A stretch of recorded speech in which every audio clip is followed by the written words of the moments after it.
Bueno, bienvenidos al estudio del capítulo 5, de la lección 5 del curso Nueva Vida en Cristo. Tiene como título Viviendo en el Espíritu. Como siempre decimos, este curso lo pueden descargar de forma gratuita del enlace que aparece en la descripción del video. Es un PDF y también les recomendamos tener su Biblia cerca para ir buscando los versículos, haciendo las lecturas y meditando en la palabra de Dios juntos. La sección de verdadero o falso dice la primera afirmación: el Espíritu Santo es una fuerza de Dios. Bueno, ahí nosotros vamos a poner falso. Hay algunos grupos religiosos que dicen que el Espíritu Santo es como una especie de poder activo de Dios, una fuerza, pero que no es personal, que no es Dios. Entonces, si bien el Espíritu Santo es poderoso, no es simplemente una fuerza, ¿no? Como fuerza de gravedad, es algo que es impersonal y actúa, sino que, como vamos a ver en esta lección, es Dios mismo. La segunda afirmación dice: el Espíritu Santo nos da conocimiento del pecado. Y bueno, eso vamos a ver que en cierta forma es verdad. Nosotros podemos conocer el pecado por la palabra de Dios, pero quizás según cómo entendamos la palabra conocimiento, esto puede tener otra connotación, ¿no? Una cosa es saber que uno ha pecado, simplemente saberlo intelectualmente, pero el Espíritu Santo nos convence de pecado. Es decir, no solo sabemos que somos pecadores, sino que a través del Espíritu Santo podemos sentir realmente que somos pecadores y que ese pecado nos separa de Dios. O sea, es una obra del Espíritu, como vamos a leer dentro de poquito en la lección. La tercera afirmación dice: el Espíritu Santo habita en todos los hijos de Dios. Y esto también es verdad, y es una verdad que es importante. Bueno, hay diferentes grupos que tienen enseñanzas distintas sobre el Espíritu Santo, pero la Biblia es clara que en el momento que oímos y creímos el Evangelio, el Espíritu Santo vive o comienza a vivir en nosotros, en todos los hijos de Dios. Así que comenzamos entonces el estudio. Dice el título de esta sección: la obra inicial del Espíritu Santo. Al ascender al Padre en el cielo, Cristo Jesús mandó el Espíritu Santo, como llama él, Espíritu de verdad, para dar testimonio acerca de él. Y podemos leer ahí Juan 15, 26. Juan 15, 26. Dice así: pero cuando venga el Consolador, a quien yo os enviaré del Padre, el Espíritu de verdad, el cual procede del Padre, Él dará testimonio acerca de mí. Ahí que en ese versículo, Juan 15, 26, Jesús deja la promesa de que cuando Él ascienda, el Espíritu Santo vendría. Juan 16, 8 al 9, dice así. Juan 16 sigue hablando del Espíritu y dice: cuando Él venga, convencerá al mundo de pecado, de justicia y de juicio. De pecado, por cuanto no creen en mí. De justicia, por cuanto voy al Padre y no me veréis más. Y de juicio, por cuanto el príncipe de este mundo ha sido ya juzgado. Así que dice el trabajo. ¿Cuál es el trabajo que el Espíritu Santo realiza en los no creyentes, ¿no? Y esa palabra que decíamos, convencer. Convencer de pecado, de justicia y de juicio. El Espíritu Santo hace nacer de nuevo a la persona que acepta a Cristo. Juan capítulo 3, versículo 3 al 8. Dice así: respondió Jesús y le dijo: de cierto, el que no naciere de nuevo no puede ver el reino de Dios. Nicodemo le dijo, ¿cómo puede un hombre nacer siendo viejo? ¿Puede acaso entrar por segunda vez en el vientre de su madre y nacer? Respondió Jesús, de cierto te digo que el que no naciere de agua y del Espíritu no puede entrar en el reino de Dios. Lo que es nacido de la carne, carne es, y lo que es nacido del Espíritu, Espíritu es. No te maravilles de que te dije, os es necesario nacer de nuevo.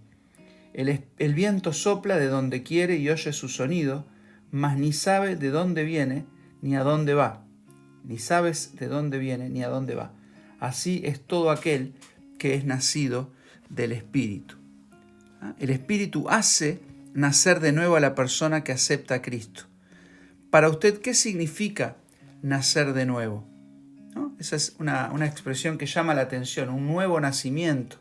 Y la Biblia lo dice muy clarito, que para tener vida espiritual, para entrar en el reino de los cielos, no podemos nosotros acomodar o mejorar nuestra naturaleza caída, sino que necesitamos una obra nueva que Dios hace en nuestras vidas a través del Espíritu Santo.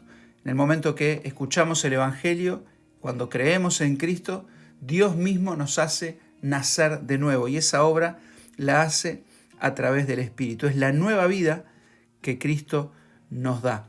Así que nacer de nuevo, yo pondría acá, ¿qué significa? Se refiere a la nueva vida que Dios da a aquellos que creen en Cristo, ¿no? Aquellos en Cristo. Ya vimos lo que el Espíritu hace en los no creyentes, ¿eh? Así que convence de pecado, de justicia y de juicio. Eso es algo muy importante. Hay un hermano que dice que si una persona está en el agua, sabe que puede ahogarse, ¿no? Imagínate a alguien nadando en el mar. Vos sabés que en el mar te podés ahogar, que es profundo. Pero mientras estás nadando y te sentís bien, confortable, seguro, no vas a pedir ayuda. Ahora, si por algún momento, por alguna situación, una corriente te arrastra lejos y sentís que ya estás muy, muy lejos de la costa y tratás de volver y no podés y te das cuenta que tus fuerzas no son suficientes, que te estás cansando o acalambrando, entonces ahí ya no solo sabés que te podés ahogar, sino que sentís que te vas a ahogar. Y en ese momento surge un clamor desesperado muchas veces pidiendo ayuda.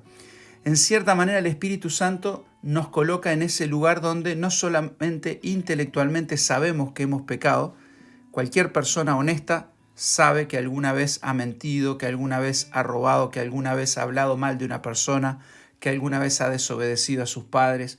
Todos saben que han pecado, pero la mayoría de las personas no entiende que ese pecado lo condena, no entiende que ese pecado lo aleja de Dios. Entonces, el Evangelio, cuando llega a oídos de una persona, a través del Espíritu Santo, la obra pasa de la mente, por así decirlo, al corazón, y ese sentimiento, esa convicción de pecado, de justicia y de juicio, es lo que hace que una persona realmente clame pidiendo el perdón de Dios.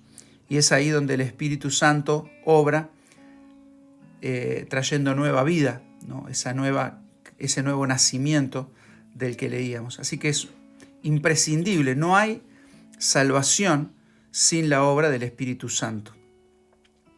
Ahora, dice, ¿qué hace en el momento de aceptar a Cristo? ¿No? Después que una persona se entrega a Cristo, el Espíritu Santo sigue obrando y es lo que vamos a ver ahora. Según 1 Corintios 12 y 13. 1 Corintios 12 y 13. Dice así, porque así como el cuerpo es uno y tiene muchos miembros, pero todos los miembros del cuerpo, siendo muchos, son un solo cuerpo, así también Cristo. Porque por un solo espíritu fuimos todos bautizados en un cuerpo, sean judíos o griegos, sean esclavos o libres, y a todos se nos dio a beber de un mismo espíritu, ¿no? Esa expresión beber de un mismo espíritu tiene que ver con creer, ¿no? Hay una cita que tengo ahí marcada en Juan 7,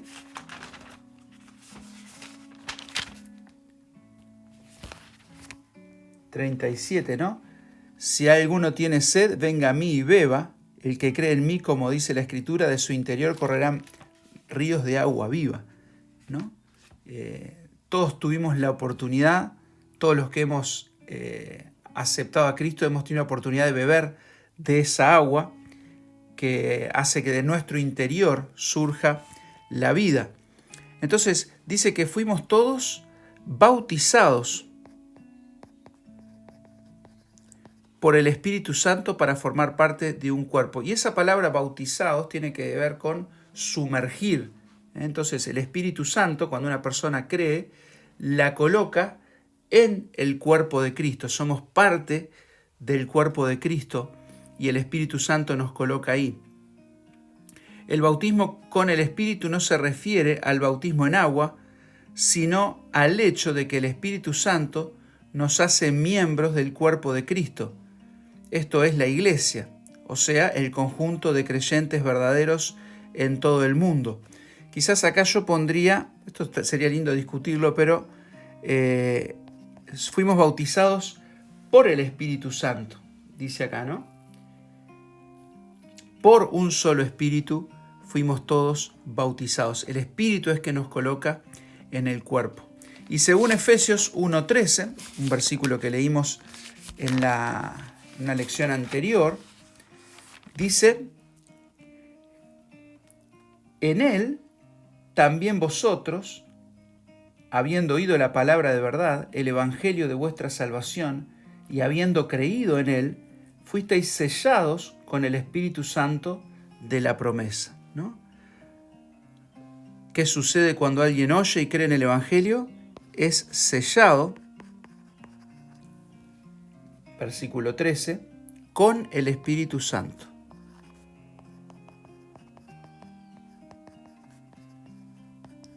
Sellados con el Espíritu Santo. Es algo seguro, nuestra salvación, como veíamos, ¿no? Ser sellado con el Espíritu quiere decir que el nuevo Hijo de Dios es posesión segura de Dios desde el momento que cree. Según 1 Corintios 3:16, el cristiano es templo de Dios y el Espíritu Santo habita en él. Vamos a leer ese versículo, 1 Corintios 3:16, dice así: ¿no sabéis que sois templo de Dios y que el Espíritu de Dios mora en vosotros? Esto es algo que realmente deberíamos parar a pensar, ¿no? ¿Quién es Dios? El eterno, el soberano, el creador de todas las cosas, y imposible de comprender con nuestra mente quién es Dios, pero la Biblia nos dice que Dios habita en nosotros a través del Espíritu Santo y dice que el creyente es templo del Espíritu Santo. Dice en la columna del costado, 1 Corintios 6:11, según 1 Corintios 6:11, ¿quién es el Espíritu Santo? ¿No? Esto es algo muy importante. Dice: esto erais algunos, mas habéis sido lavados, ya habéis sido santificados, ya habéis sido justificados en el nombre del Señor Jesús y por el Espíritu de nuestro Dios. ¿No? El Espíritu Santo es Dios. En Hechos 5:34 es quizás más claro. Hay muchos versículos que nos enseñan esta verdad de que el Espíritu Santo es una persona de la Trinidad. ¿No? La palabra Trinidad, como muchos sabrán, no aparece en la Biblia. Es un nombre que se le dio a una doctrina que sí aparece, y es que Dios existe en tres personas: Dios Padre, Dios Hijo y Dios Espíritu Santo. Y hay muchos versículos donde muestran que el Espíritu Santo no es solamente una fuerza, sino que es una persona que envía, que se entristece, que tiene voluntad, que discierne, que conoce, ¿no? Y acá en Hechos 5, versículo 3 dice, dijo Pedro, Ananías, ¿por qué llenó Satanás tu corazón para que mintieses al Espíritu Santo? ¿No? Uno le miente a una persona, no le podemos mentir a una fuerza. Entonces, acá es claro que el Espíritu Santo es una persona. Y sustrajeses del precio de la heredad, reteniéndola. ¿No se te quedaba a ti? Y vendida, ¿no estaba en tu poder? ¿Por qué pues pusiste esto en tu corazón?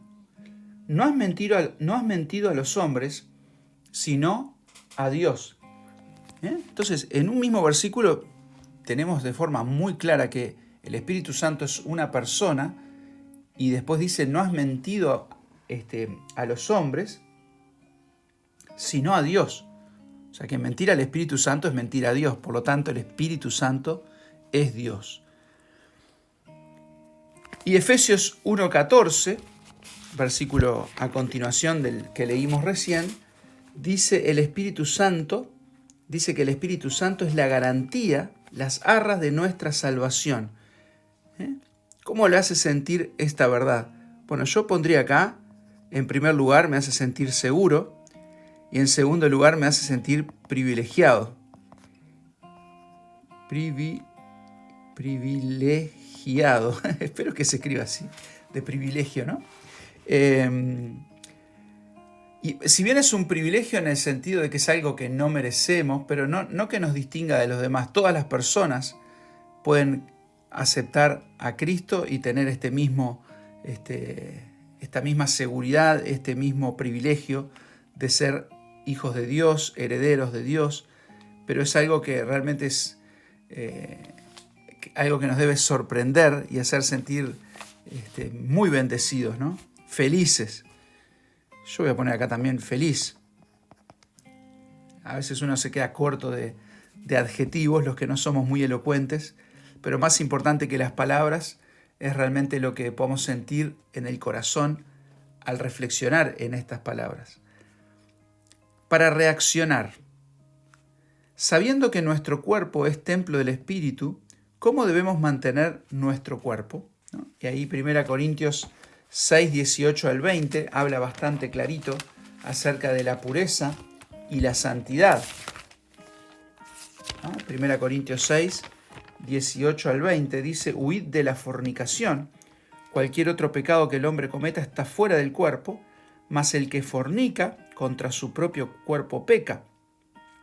¿O ignorás que vuestro cuerpo es templo del Espíritu Santo, el cual está en vosotros, el cual tenéis de Dios, y que no sois vuestros? Porque habéis sido comprados por precio.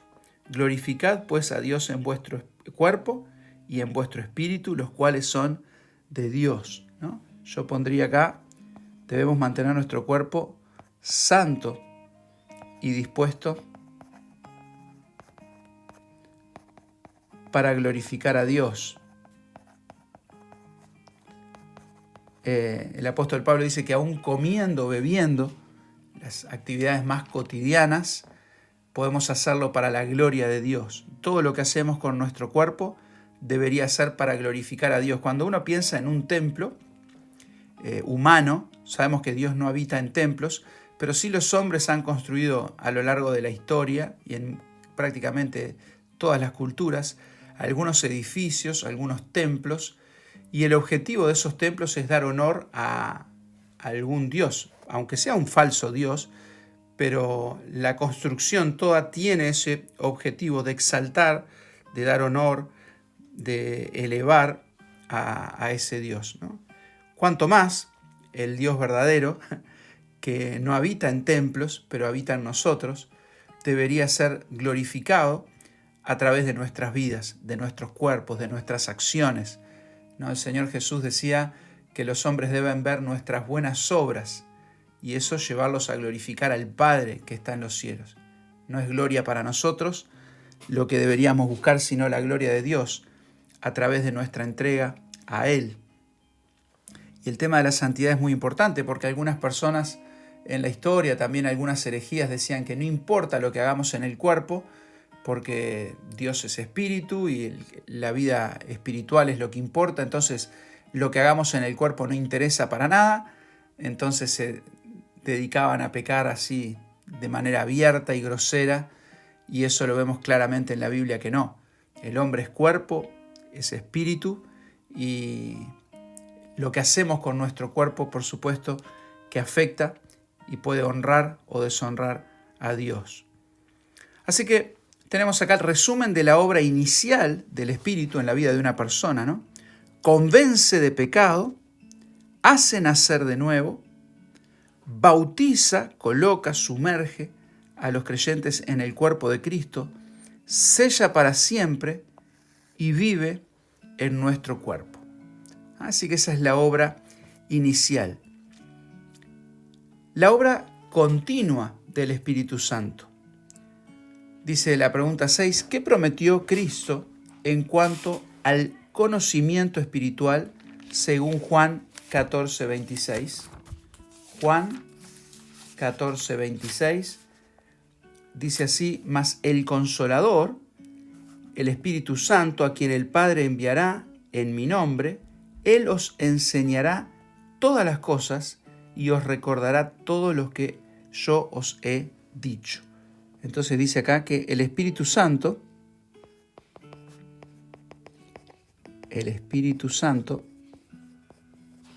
nos enseñará todas las cosas. Obviamente acá, cuando se refiere a todas las cosas, se refiere a lo que es espiritual, ¿eh? No es que el Espíritu Santo me va a enseñar a resolver ecuaciones de segundo grado o a construir un puente, ¿no? Sino que tiene que ver con ese conocimiento que solo Dios puede dar. El hombre tiene capacidad de conocer muchas cosas, de descubrir a través de la ciencia, a través de la filosofía, pero el conocimiento de Dios solamente puede venir a través de la revelación de Dios por el Espíritu Santo, que nos ha dejado la Biblia, que nos ha dejado las Escrituras, pero que también ilumina nuestra mente, nuestro corazón para comprender estas verdades. Qué gozo saber que el mismo Espíritu de Cristo nos enseña. Aunque somos cristianos, todavía somos débiles. ¿Qué hace el Espíritu Santo para ayudarnos? Según Romanos 8, 26 y 27. Romanos 8, 26 y 27 dice: de igual manera, el Espíritu nos ayuda en nuestra debilidad. Pues, ¿qué hemos de pedir como conviene? No lo sabemos. Pero el Espíritu mismo intercede por nosotros con gemidos indecibles. Mas el que escudriña los corazones sabe cuál es la intención del Espíritu, porque conforme a la voluntad de Dios intercede por los santos, ¿no? Esa palabra interceder es como que traduce lo que nosotros a veces no sabemos cómo decir. Y es interesante que puede haber situaciones en nuestra vida que realmente no sabemos qué pedir, pero podemos acercarnos a Dios y clamar a Él con la confianza de que el Espíritu Santo intercede de acuerdo a lo que Dios quiere y de acuerdo a la voluntad de Dios. Dice, conforme a la voluntad de Dios, intercede por los santos. Entonces deberíamos tener total confianza al entrar a la presencia de Dios, sabiendo que a veces en nuestra imperfección, en nuestra ignorancia, en nuestra limitación, vamos quizás a decir cosas que no sean lo que Dios quiere, y a veces no sabemos ni qué decir, pero el Espíritu Santo hace esa tarea de interceder y que nuestras oraciones lleguen a Dios de acuerdo a su voluntad. Romanos 8:14 dice que el Espíritu guía al cristiano, ¿no?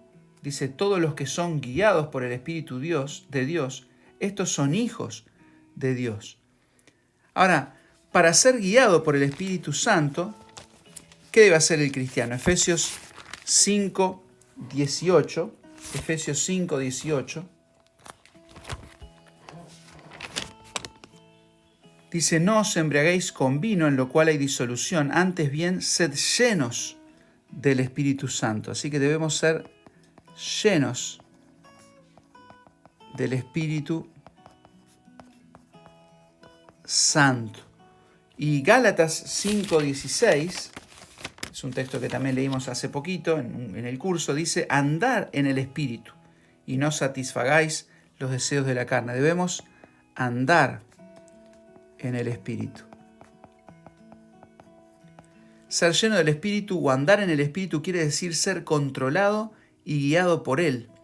Esto se demuestra por el fruto mencionado en Gálatas 5, 22 y 23. El fruto del Espíritu es amor, gozo, paz, paciencia, benignidad, bondad, fe, mansedumbre, templanza. Contra tales cosas no hay ley. Así que si nosotros queremos saber si estamos siendo guiados por el Espíritu Santo, deberíamos ver si este fruto del Espíritu Santo se manifiesta en nuestra vida.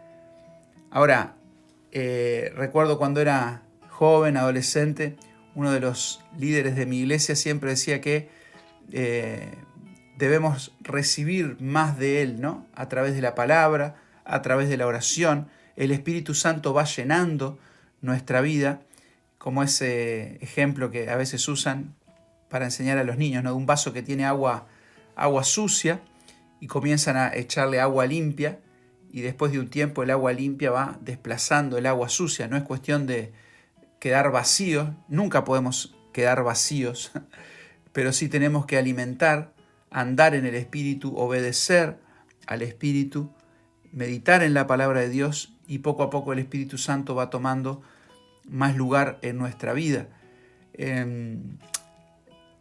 Es algo, creo que todos lo hemos sentido, ¿no? Y es triste, pero creo que todos hemos sentido cosas claras que el Espíritu Santo quiere que hagamos, que nos motiva a ciertas cosas y cómo nosotros podemos ser desobedientes, cómo nosotros frenar ese impulso del Espíritu Santo o al cometer pecados, ¿no? O al desobedecer.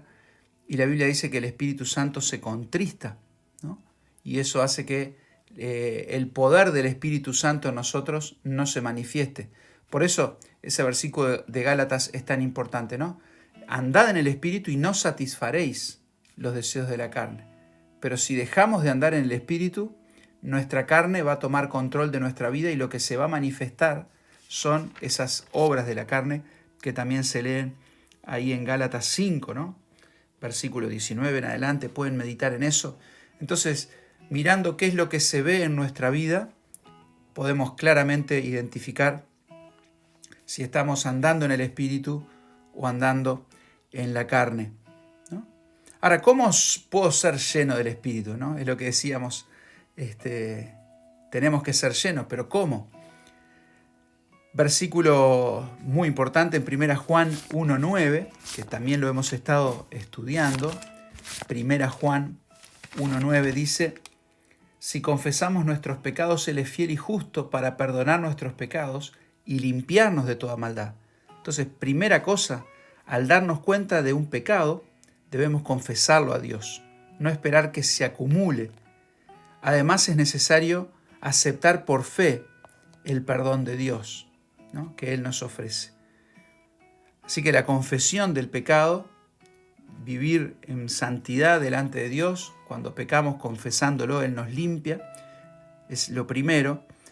Segundo lugar, dice, preséntese a Dios, permita que Él controle su vida, sometiéndose a su voluntad. Romanos 6:13, un versículo también muy importante, dice, ni tampoco presentéis vuestros miembros al pecado como instrumentos de iniquidad, sino presentaos vosotros mismos a Dios como vivos de entre los muertos y vuestros miembros a Dios como instrumentos de justicia. En cierta manera es decir, bueno, Señor, acá estoy para hacer lo que tú quieres, una vida de obediencia a Dios. Por fe, apropiese de la llenura del Espíritu Santo, o sea, crea que Él lo está controlando, comience a actuar y a vivir de acuerdo con esa fe. Esto no es solamente pensamiento positivo, no es solamente convencernos autoconvencernos de algo que no es real, sino es vivir de acuerdo a una realidad. Cuando nosotros vivimos en obediencia a Dios, vivimos entregados a la voluntad de Dios, entonces Él va a controlar nuestra vida. Cuando nosotros vivimos en rebeldía y en pecado, entonces Él no va a actuar en nosotros. Y esto es algo que debemos vivirlo diariamente, ¿no? Esto no es algo que sucede una vez. Quizás algunos piensan, bueno, una vez soy lleno del Espíritu Santo y ¡boom!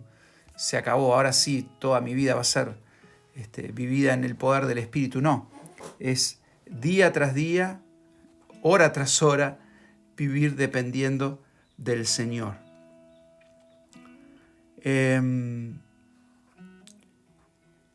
Hay un resumen al final de las cosas que Dios hace, ¿no? Que el Espíritu Santo de Dios hace en nuestra vida. Entonces, recordamos, para terminar esto, hay unos desafíos de lectura, desafíos de memorización que ustedes tienen en el curso, y es bueno que además del estudio de las lecciones podamos hacer eso, ¿no? Como dice ahí, para crecer, para fortalecer nuestra fe, es bueno memorizar la palabra, leerla, orar y realmente practicar todo lo que vamos aprendiendo.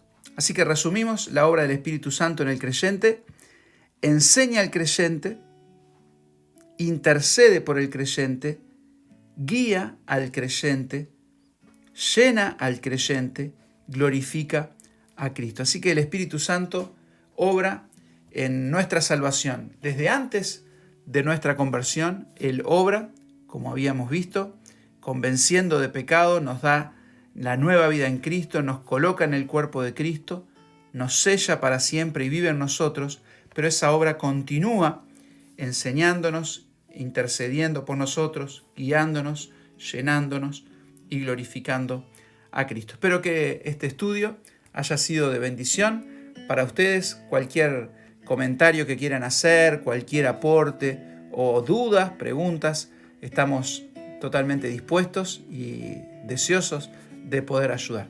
Así que nos vemos en el próximo estudio, en la lección 6, que se llama Dios me habla.